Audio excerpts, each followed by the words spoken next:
এরে মাটির মানুষ, মাটির মতো নরম হইয়া চলো। কয়দিনের গরম ভাব দিয়ে চলবা। গরম ভাব দেখাইয়া নমরুদ টিকতে পারে নাই, সাদ্দার টিকতে পারে নাই, কারুন টিকতে পারে নাই, আবু জাহাল টিকতে পারে নাই। এক এক করে সব বিদায় হয়ে গেছি। ও আল্লাহর বান্দারা, এখনো সময় আছে, নবীর মোহাব্বতে তরিকাটা গলার মালা বানাও। ও এলাকার মুসলমান, ও পর্দার আড়ালের আম্মা জানেরা, বোনেরা, ও বৃদ্ধ বাবাজি, মাটির মতো নরম তবিয়তটা, অভ্যাসটা অন্তরে নিয়া সন্তানগুলোকে আদর্শওয়ালা বানাও। দুনিয়া কিছুই না রে বাবা।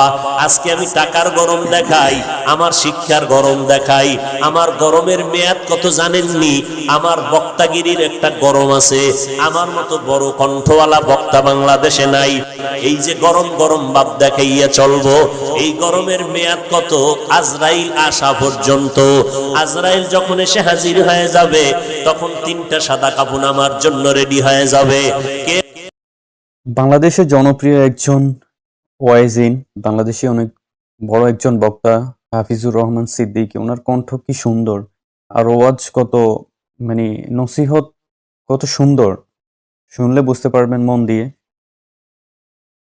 বক্তাকে, শ্রোতাকে, ইমামকে, মুক্তাদিকে, ডাক্তারকে, রোগী, কোনো ভেদাভেদ থাকবে না। 3টা সাদা কাপড়ের প্যাকেটে আপনিও যাইবেন, আমিও যাব।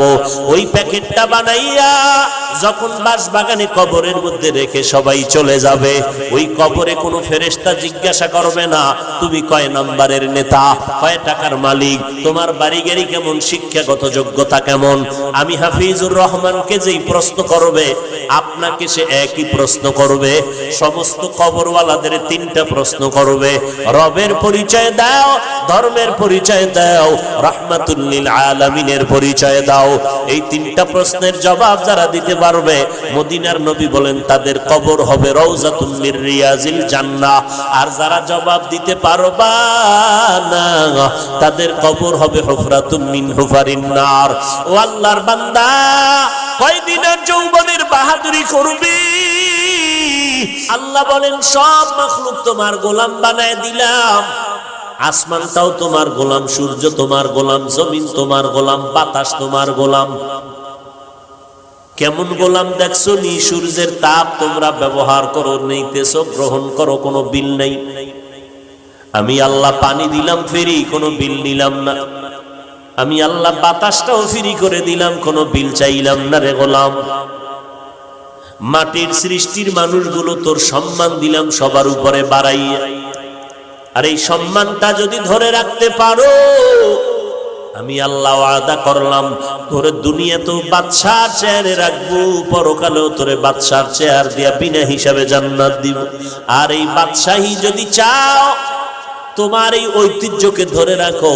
আর ঐতিহ্যকে যদি ধরে রাখতে চাও, তাহলে মাটির গর্বের মানুষ, মাটির দিয়ে তাকাই একটু নজর করো। মাটির মধ্যে একটা গুণ আছে, সেই গুণটা তোমার মধ্যে জমা করে নাও। বলে মাটির মধ্যে কি গুণ আছে? নজর করিয়া দেখো। একটা জমিনের 13 বার জাল দলিল দিয়া বিক্রি করিয়া দালালেরা কত টাকা খাইলো, আসেনি?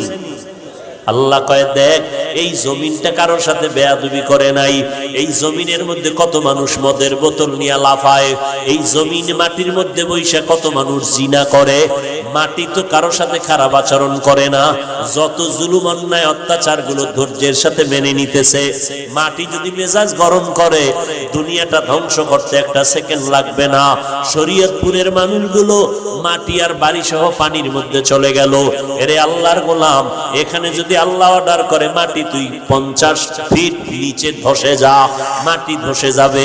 বাড়িঘর শুদ্ধ মানুষ আর ধরো বলতেও কোনো সমস্যা।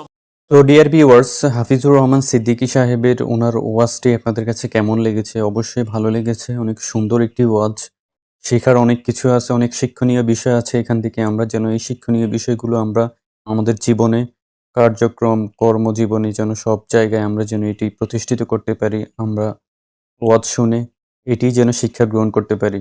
তো সবার ওয়াজটি কেমন লেগেছে সবাই কমেন্টস করে জানাবেন, এবং আরও নতুন নতুন ইসলামিক শিক্ষণীয় ভিডিও পাওয়ার জন্য আমাদের চ্যানেলটি ফলো করবেন, লাইক করবেন, সাবস্ক্রাইব করবেন এবং শেয়ার করবেন। সবাই ভালো থাকুন, সুস্থ থাকুন। আসসালামু আলাইকুম।